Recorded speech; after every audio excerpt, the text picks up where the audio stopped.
Welcome. Today we are going to learn how you can add members to your Engage portal. So let's go ahead and get started. Once you get to Engage, your home screen should look a little bit like this. If you scroll down just a bit, you will see under this membership section that all of the organizations that you are part of will appear right here. So today we are going to be working out of the Sandbox organization. Whatever organization that you want to add members to is the one that you would select. So I just selected my Sandbox organization and now this page has appeared for me.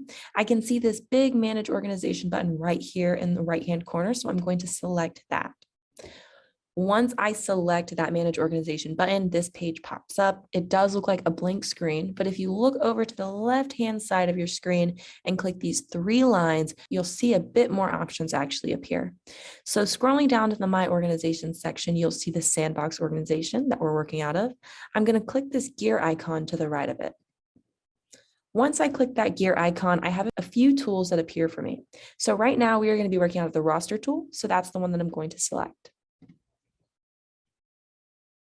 Once you select the roster tool, a page should appear that looks like this. On your screen, you may not see any members within your organization. That's likely. However, I'm going to teach you how to add some right now. So once you get to your roster, you're going to see these big blue buttons right here in the top right-hand corner of your screen. You are going to click the Invite People button. So once you get to this page, you're going to have the opportunity to add all of the individuals that you want to your roster. All you need to invite members to your roster is their Georgia Tech username. Now, let me be a little bit more specific on what I mean by Georgia Tech username. Right here in the email address section, you'll see that you can add email addresses for who you want to add to your roster.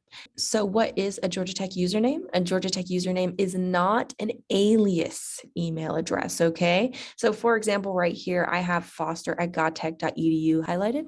This email address is an alias address for this Georgia Tech username, qfoster7@godtech.edu. Myself, I also have an alias address of rodriguez@godtech.edu. However, my actual Georgia Tech username is arodriguez377. You can look up any individual's Georgia Tech username in the directory. So if you need that information, definitely look it up. So this is what's going to happen once I add in all my email addresses. I'm going to hit this Add Email Address button, and then I'm going to be able to select what kind of invitation I would like to send. Right now, I want to invite these individuals as members. I'm going to show you what happens when you send an invitation that has an alias email and a Georgia Tech username. So I just sent my invitations. You can see at the top that they were successful. To actually check on how they are doing and where they went, I'm going to click this pending tab under the Manage Roster tab. So once I click the pending tab, I can see that one name right here is successfully highlighted and says QF, Quincy Foster, and that tells me that the system recognized this user and successfully sent them an invitation. If you look closely, you'll see the alias email that we used earlier, foster@godtech.edu, did not successfully send as the system recognized it as an unrecognized user. So again, remember to send all of your invitations to Georgia Tech usernames and not alias.